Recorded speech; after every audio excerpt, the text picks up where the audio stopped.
दोस्तों, एक 38 साल की महिला अपने पति के साथ कुंभ मेला नहाने के लिए जाती है, लेकिन जब वो गंगा नदी से स्नान करके बाहर निकलती है तो वो महिला अपने पति से बिछड़ जाती है। अब दोस्तों, वो महिला अपने पति को इधर-उधर तलाशने की कोशिश करती है, लेकिन दोस्तों उसका पति उसको कहीं भी नहीं मिलता है। तो दोस्तों, वो महिला नासमझदारी से काम लेती है, कुछ पुलिस वालों के पास जाती है, उनसे बात करती है और फिर माइक में अपने पति का नाम अनाउंस भी करवाती है। लेकिन दोस्तों 2 घंटे तक इंतज़ार करती है बैठकर, उसके बावजूद भी उसका पति उसको नहीं मिलता है। अब दोस्तों वो महिला पुलिस वालों के पास जाती है तो पुलिस वाले उस महिला से कहते हैं कि आप लगातार माइक में अनाउंस करवाते रहिए और जब तक आपके पति आपको नहीं मिल जाते हैं तब तक आप वहीं पर बैठे रहिएगा, वहाँ से हिलिएगा भी मत। कहीं ऐसा ना हो कि आपके पति वहाँ पर आए और आप वहाँ से गायब हो जाइए। अब दोस्तों वो महिला जो थी वो करना जहाँ भी अनाउंस हो रहा था वहीं पर जाकर बैठ जाती थी और हर घंटे में 2-3 बार अपने पति का नाम अनाउंस करती है। और इस तरीके से जब शाम हो जाती है तो दोस्तों उसका जो पति है ना उसको मिलता ही नहीं है, जिस वजह से वो महिला बहुत बार रोने लगती है, बहुत ज़ोर-ज़ोर से रोने लगती है, बिलखने लगती है, चिल्ला कर रोने लगती है। दोस्तों उस महिला का नाम उर्मिला होता है और उसकी उम्र 38 साल के आसपास होती है। अब दोस्तों उसका जो पति का नाम होता है सौरभ यादव होता है, जिसकी उम्र लगभग 45 साल के आसपास होती है। दोस्तों ये दोनों पति और पत्नी बिहार के दरभंगा जिले के रहने वाले हैं और बड़े शौक से कुंभ मेला में स्नान करने के लिए आए थे, बड़ी श्रद्धा से आए थे। लेकिन दोस्तों जब शाम होती है और जब उस महिला को उसका पति नहीं मिल पाता है तो दोस्तों वो महिला फूट फूट कर रोने लगती है, क्योंकि उसके पास ना तो पैसे थे, ना तो रुपये थे, ना मोबाइल थे और ना तो कपड़े थे। क्योंकि दोस्तों उसका सारा पैसा, सारा मोबाइल, जो भी कपड़ा था पकड़ा हुआ था, उसका पति पकड़ा हुआ था, उसका पति के पास ही था और उसका पति अपने पास रखा हुआ था।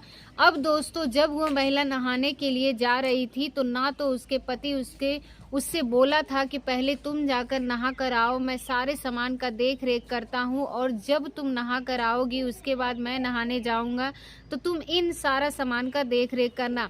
लेकिन दोस्तों इसी चक्कर में वो महिला गुम हो जाती है और उसके पति को पता भी नहीं चलता है। अब दोस्तों एक चीज़ आप लोग को बता दूं कि सिर्फ नहाने में अक्सर यही होता है कि जहाँ पर भी 1 लाख से 1.5 लाख से लोग नहाएंगे, इतने सारे लोग नहाएंगे तो उसमें पता ही नहीं चलता है। अगर हम सामान यहाँ पर रखें और 500 और मीटर या 100 मीटर से अंदर जा रहे हैं नहाने के लिए, तो नहा के जब निकलता है इंसान तो रास्ता भटक जाता है। तो हमको इस रास्ते में जाना है, इस रास्ते में जाना है, इस रास्ते में नहीं जाना है। किसी को पता ही नहीं चलता है कि हमारे घर वाले किधर खड़े हैं। और दोस्तों यही जो है उस महिला के साथ होता है। लेकिन दोस्तों जब शाम के समय 7 बज जाते हैं तो दोस्तों उस महिला को ना बहुत ज़्यादा ठंडी लगने लगती है और जो उनके दोस्तों रहते हैं वो भींगे हुए कपड़े में वो नहा कर निकली थी, तभी से उसका पति उसको लापता हो गया था।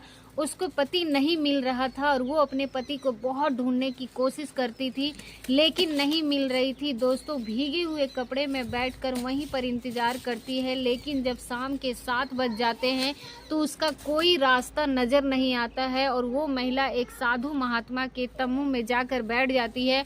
और दोस्तों वहाँ पर आग जल रही थी तो ठंडी से उसको ठंडी लग रही थी और वो बैठकर वहाँ पर आग सेकने लगती है। तभी दोस्तों वहाँ जो साधु बाबा बैठे हुए थे उस महिला से पूछते हैं कि आपके साथ क्या हुआ है, आप इतना परेशान क्यों हैं, रो क्यों रही हैं। तब दोस्तों महिला अपनी पूरी कहानी उस साधु बाबा को बता देती है, इस तरीके से हमारे पति गुम हो गए हैं। तो दोस्तों वो साधु बाबा उससे कहते हैं कि आप चिंता मत करिए, आपके पति बस आ ही रहे हैं, रास्ते में हैं। मुझे ऐसा लग रहा है कि 1-2 मिनट के अंदर आपके पति आपको मिल जाएंगे, आपके पति से आपकी मुलाकात हो जाएगी। अब दोस्तों जब वो महिला उस साधु की इस बात को सुनती है तो उसके ऊपर विश्वास कर लेती है। तभी दोस्तों थोड़ी देर बाद वो साधु बाबा उससे बातचीत करते करते कह देते हैं कि अभी तक आपका कोई बच्चा पैदा नहीं हुआ है ना।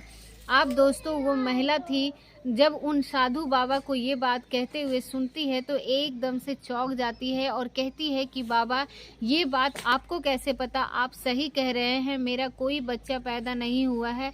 डॉक्टर हमको बोले थे कि आपको जीवन में कभी बच्चा पैदा नहीं कर सकती हो, मेरे ही अंदर कुछ कमी है।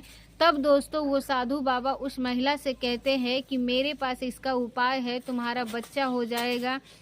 अब दोस्तों जब ये बात महिला सुनती है तो पढ़ी लिखी नहीं थी, उसकी खुशी का कोई ठिकाना नहीं होता है। कुछ देर के लिए वो भूल जाती है कि वो कुंभ मेले में आई है और उसका पति इस मेले में खो गया है। अब दोस्तों वो महिला हाथ जोड़कर उन साधु बाबा के पैरों में गिर जाती है और उससे कहती है कि बाबा, मैं बच्चे के लिए बहुत तड़प चुकी हूँ, बहुत तड़प रही हूँ। हमारे गांव के एक साधु बाबा बोले थे कि कुंभ का मेला लगा है, जाकर स्नान कर लो, शायद तुम्हारी जो दुख है, तुम्हारी जो इच्छाएं है वो पूरी हो जाएगी। इसीलिए मैं अपने पति को लेकर यहाँ पर आई थी, लेकिन यहाँ आने के बाद मुझे आपसे मुलाकात हो जाएगी, ये तो मुझे पता ही नहीं था। और आप मेरे बारे में इस तरीके से सब कुछ अचानक से जान जाएंगे तो ये भी मैं कभी नहीं सोची थी। दोस्तों वो महिला हाथ जोड़कर उस साधु बाबा से कहने लगती है कि बाबा बताइए, मुझे बच्चा पैदा करने के लिए क्या करना पड़ेगा। तब दोस्तों वो साधु बाबा उससे एक सेब खाने के लिए दे देते हैं और उससे कहते हैं कि ये सेब खा लो और यहीं पर लेट जाओ, कुछ देर में सब कुछ ठीक हो जाएगा। अब दोस्तों वो महिला जो थी वो पढ़ी लिखी नहीं थी, ज़्यादा पढ़ी लिखी नहीं थी, ज़्यादा जानकार भी नहीं थी, और वो महिला उन साधु बाबा की बात को मान लेती है और वो सेब देते हैं उसको खा लेती है। और जब वो खाती है तो वो बेहोश उसी हालत में जो बाबा थे उन्हीं की तम्बू में सो जाती है। अब दोस्तों जब महिला सो जाती है तो दोस्तों बाबू जो साधु बाबा होते हैं अपने तम्बू का दरवाज़ा जो त्रिपाल है उसको बंद करते हैं और फिर उस महिला के साथ ऐसी ऐसी गंदी हरकतें कर लेते हैं जिसके बारे में आप लोग सोच भी नहीं सकते हैं। लेकिन दोस्तों उस महिला को 5 घंटे के बाद जब थोड़ा सा होश आता है तो दोस्तों साधु बाबा ने फिर से उसको एक सेब खिलाते हैं और वो महिला फिर ही नशे की हालत में चूर हो जाती है और उन्हीं के तम्बू में पड़ी रहती है, वहीं पर सो जाती है।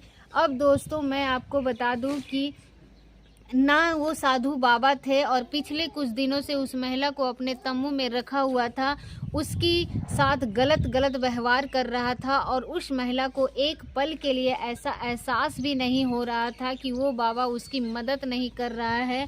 वो बाबा फल खिलाकर उसको बच्चा पैदा नहीं करवाएगा बल्कि फल खिलाकर उसके साथ कुछ गलत हरकत कर रहा है।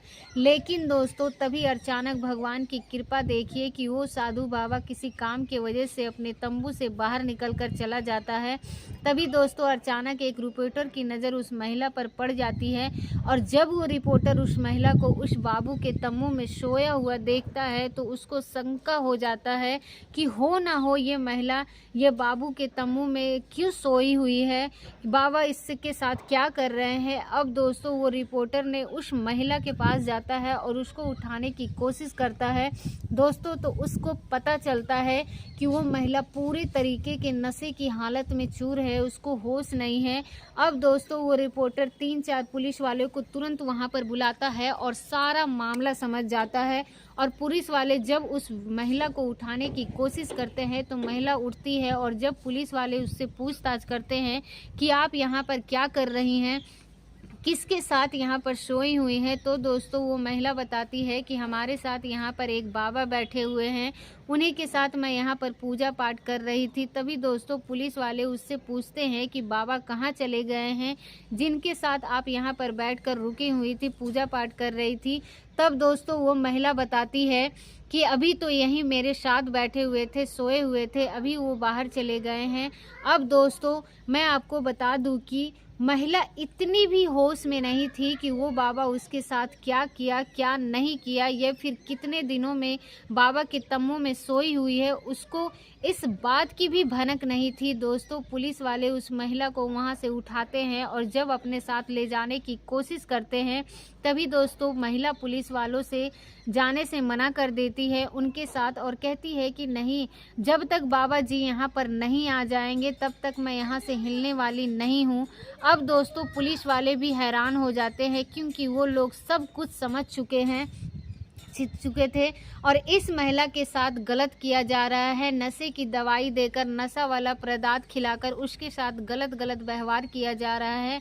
अब दोस्तों वहाँ पर इतना ज़्यादा हंगामा हो जाता है कि आसपास के लोग इकट्ठा हो जाते हैं। तभी दोस्तों अचानक से वो साधु बाबा जो किसी काम से बाहर गए हुए थे, वो तंबू की तरफ आते हैं। तो दोस्तों वो महिला उनको देखकर पहचानती है और फिर पुलिस वाले से कहती है कि देख लो, साधु बाबा आ गए हैं, इन्हीं से बात कर रहे हैं, हमसे क्या पूछे हैं, इन्हीं से पूछ लो जो पूछना है। अब दोस्तों वो साधु बाबा पुलिस वालों को अपने तंबू में देखते हैं, इतने सारे लोगों को देखते हैं तो दोस्तों एकदम से चौंक जाते हैं और वो वहाँ पर साइड हटकर भागने की कोशिश करने लगते हैं। लेकिन दोस्तों जब पुलिस वालों की नज़र उस साधु बाबा पर पड़ती है तो वो दौड़कर साधु बाबा को पकड़ लेते हैं और उनसे पूछताछ किया जाता है। तो दोस्तों कुछ ऐसे घटना के बारे में जानकारी मिलती है, खुलासा होता है, जिसके बारे में आप लोग सोचना तो दूर, कुछ भी मतलब आप लोग ये मान ही नहीं सकते हैं कि वो बाबा ऐसा भी कर सकता है। दोस्तों वो पुलिस वाले उससे पूछताछ करते हैं ना, तो वहाँ पर खुलासा होता है जो साधु बाबा थे वो जयपुर के रहने वाले थे, वो कोई साधु बाबा नहीं थे बल्कि वो एक मुस्लिम थे।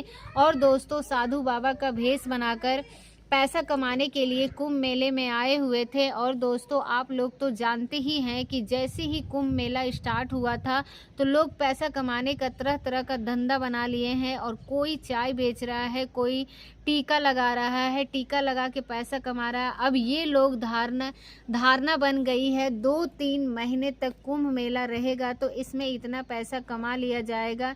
1 से 1.5 करोड़, 50 लाख, 10 से 20 लाख इनकी मानसिकता बन चुकी है। इतना तो हमको मेला में ही कमा लेंगे, चाहे कुछ भी क्यों ना करना पड़े। अब दोस्तों यही वजह है कि आम इंसान भी जो साधु महात्मा नहीं थे वो अपने घर से निकलता है, साधु का कपड़ा खरीद लेता है और 400-500 रुपये मिल जाता है, आराम से खरीद कर पहन लेता है और पहन के टीका लगा लेगा और मेले में घूमने लगता है, टीका सबको लगाता रहेगा, 10 रुपये कमाता रहेगा। अगर वो रोज़ का 10,000 रुपये कमा रहा है तो सोचिए कितना वो कमाएंगे। दोस्तों इसी मानसिकता की वजह से बहुत सारे लोग कुंभ मेला के अंदर आए हैं और अपना भेष बदलकर इस तरीके का काम कर रहे हैं। अब दोस्तों जब इस तरीके से जब पूरे मामले का वहाँ पर खुलासा हो जाता है तो दोस्तों पुलिस वाले और वहाँ की जनता उन साधु बाबा की इतनी पिटाई करते हैं, इतनी ज़्यादा पिटाई करते हैं कि दोस्तों आप लोग सोच भी नहीं सकते हैं। दोस्तों वीडियो क्लिप मेरे पास है, हालांकि वीडियो दिखा दूंगा, मेरे पास एडिटर नहीं है। उम्मीद करते हैं कि आपको ये वीडियो बहुत ही ज़्यादा पसंद आया होगा। और दोस्तों जब साधु बाबा वहाँ पर खुलासा हो जाता है तो जितनी भी भीड़ वहाँ पर थे उनको जानते हैं, सब लोग को पता चलता है कि वो एक मुसलमान है और साधु बाबा का भेष बनाया है। तो आसपास के तम्बू में जितने भी ओरिजिनल साधु बाबा लोग बैठे हुए थे उनके पास वो क्या बोलते हैं, जो नागा बाबा लोग हैं हड्डी वगैरह कुछ लेंगे चलते हैं और उसी से उनकी खूब पिटाई करते हैं। उनका पूरा कपड़ा उतरवा कर दिया जाता है, उसको नंगा कराया जाता है और फिर पुलिस वालों उसको अपने साथ लेकर चले जाते हैं। फिलहाल दोस्तों अभी ये देखना बाकी है कि पुलिस वाले ढोंगी बाबा के साथ क्या कार्रवाई करते हैं, उसके ऊपर क्या कार्रवाई होती है। हालांकि दोस्तों उसको साधु बाबा भी कहना सही नहीं है, ये मेरे लिए बहुत बुरा है, क्योंकि जो साधु है ही नहीं उसको साधु का दर्जा देना बहुत गलत बात है। क्योंकि दोस्तों एक मुसलमान था और साधु का भेष बनाकर कुंभ मेला में पैसे कमाने के लिए आया था और पैसा झटकने के लिए आया था। और दोस्तों एक चीज़ मैं आप लोगों को यही बता देती हूँ कि कुंभ मेले में 70% लोग अच्छे होते हैं और 30% लोग बुरे होते हैं, क्योंकि जो लोग साधु महात्मा के भेष में आते हैं ज़्यादातर लोग लूटपाट करने के लिए आते हैं, पैसा कमाने के लिए आते हैं। और दोस्तों जो साधु महात्मा लोग अच्छे होते हैं वो महिलाओं से कुछ दूरी बनाकर रखते हैं, इनफैक्ट महिलाओं से बात तक नहीं करते हैं। दोस्तों कल की न्यूज़ है कि एक 10 साल की बच्ची को एक अघोरी बाबा बैठाकर अपने साथ रखे हुए हैं, कई हफ्तों से कर रहा था कि मेरी बच्ची मेरे पास रहेगी ज़िंदगी भर, इसके माता पिता हमको दान करके चले गए। लेकिन उस बच्ची से पूछता है, किया जाता है, उस बाबा का खुलासा किया जाता है तो पता चलता है कि वो बाबा नशीला पदार्थ खिलाकर उस बच्ची को अपने साथ रख रहा था और वो बच्ची इतने नशे में थी कि सब कुछ सही नहीं बता पा रही थी। हालांकि जब 4-5 लोग रिपोर्टर लोग उससे बातचीत करने लगते हैं तो बच्ची अपना बयान बदलने लगती है, क्योंकि वो बच्ची खुद होश में नहीं थी और वो सही बयान कैसे दे पाएगी। दोस्तों, इस तरीके की हरकत ने कुंभ मेला में एक नहीं बल्कि हजारों लोग करने वाले हैं। इसीलिए दोस्तों, आप लोगों से हाथ जोड़कर विनती है कि अगर आप लोग कुंभ मेला में नहाने के लिए जाते हैं तो आप लोग अपने परिवार के साथ अच्छे से रहिए, सबको एक साथ रखिए। और एक चीज़ मैं आप लोग को बता देती हूँ कि आप लोग कुछ ऐसी रस्सी वगैरह बांध लीजिए, हाथ हो सब लोग एक साथ बिछड़े ना, क्योंकि दोस्तों अगर कोई बिछड़ जाएगा तो मिलने में बहुत ज़्यादा टाइम लग जाएगा और कई घंटे लग सकते हैं, कई दिन लग सकते हैं। और ऐसा भी हो सकता है कि छोटे छोटे बच्चे अगर मेला में बिछड़ गए जाएंगे तो उनके साथ क्या क्या हो जाएगा, ये बात आपको भी नहीं पता होगा।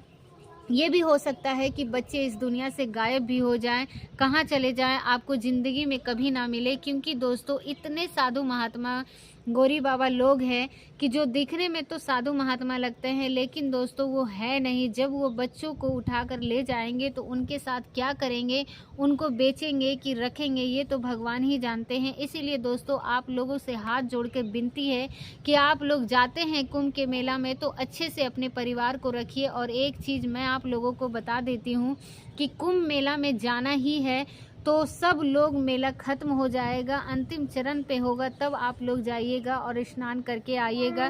क्योंकि दोस्तों, ये ज़रूरी नहीं है कि कुंभ मेला में पहले दिन ही स्नान करेंगे तो हमको फल मिलेगा और लास्ट दिन में स्नान करेंगे तो पानी वही रहेगा, गंगा जी वही रहेगी, पवित्रता वही रहेगी, मान सम्मान वही रहेगा। इसीलिए आप लोग लास्ट में जाइएगा और कुंभ मेला स्नान करके आइएगा। फिलहाल दोस्तों, आज की इस वीडियो में बस इतना ही। मिलते हैं अगले वीडियो में, तब तक के लिए आप सभी लोगों का बहुत बहुत धन्यवाद। अगर ये वीडियो आपको कैसे लगे कि आप हमें कमेंट बॉक्स में ज़रूर बताइएगा।